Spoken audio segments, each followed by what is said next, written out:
व्यापारी और उनके 3 बेटे।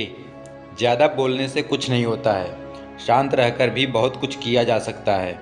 हमें किसी के कम या ज़्यादा बोलने पर उसकी चालाकी का अंदाज़ा नहीं लगाना चाहिए। इस कहानी में भी उसी के बारे में बताया गया है। एक शहर में एक बहुत बड़ा व्यापारी रहता था। उसके 3 बेटे थे। उन तीनों में सबसे बड़ा और बीच वाला बहुत चालाक था, ऐसा उसके पिताजी को लगता था। सबसे छोटा लड़का बहुत कम बात करता था और वो सिर्फ हमेशा अपने काम से काम रखता था।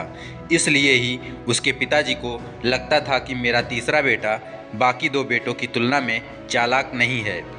एक दिन व्यापारी ने सोचा कि क्यों न मैं तीनों का एक एग्ज़ाम लूँ और देखूं कि मेरे तीनों बेटों में से सबसे चालाक कौन सा बेटा है। व्यापारी ने अपने तीनों बेटों को बुलाया और 500 रुपये दिए और बोला कि ऐसी चीज़ बाज़ार में से लेकर आओ जिससे हमारा सारा घर भर जाए।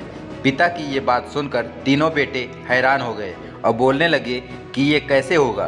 पिता ने कहा, ये मुझे नहीं पता, आज शाम तक तुम्हें लेकर आना ही पड़ेगा।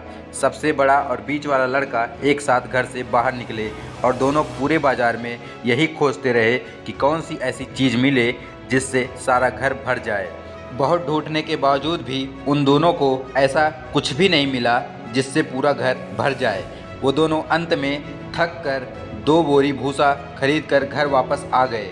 सबसे छोटा बेटा सीधा बाजार गया और कुछ कैंडल और अगरबत्ती खरीद कर लाया। उसने शाम को घर आकर पूरे घर में अगरबत्ती और कैंडल जला दी। अगरबत्ती से पूरा घर महकने लगा और कैंडल से पूरा घर चमक गया। व्यापारी यह सब देखकर हैरान हो गया। वो अपने सबसे छोटे बेटे से बोले कि बेटा, हम तो तुम्हें पागल समझते थे, लेकिन तुम तो सबसे चालाक निकले। ज़्यादा बोलने से कुछ नहीं होता है, शांत रहकर भी बहुत कुछ किया जा सकता है। जो लोग शांत होते हैं वो लोग अपना दिमाग अच्छे से चला सकते हैं और उनका दिमाग जो लोग ज़्यादा बात करते हैं उनकी तुलना में ज़्यादा चलता है। हमें किसी को भी उसके कम बोलने या ज़्यादा बोलने की वजह से उसकी चालाकी का अंदाज़ा नहीं लगाना चाहिए। तो दोस्तों, यह कहानी आप लोगों को कैसी लगी हमें कमेंट करके ज़रूर बताएं और भी ऐसे रोचक कहानियों के लिए हमारे चैनल को ज़रूर सब्सक्राइब कर लें। धन्यवाद।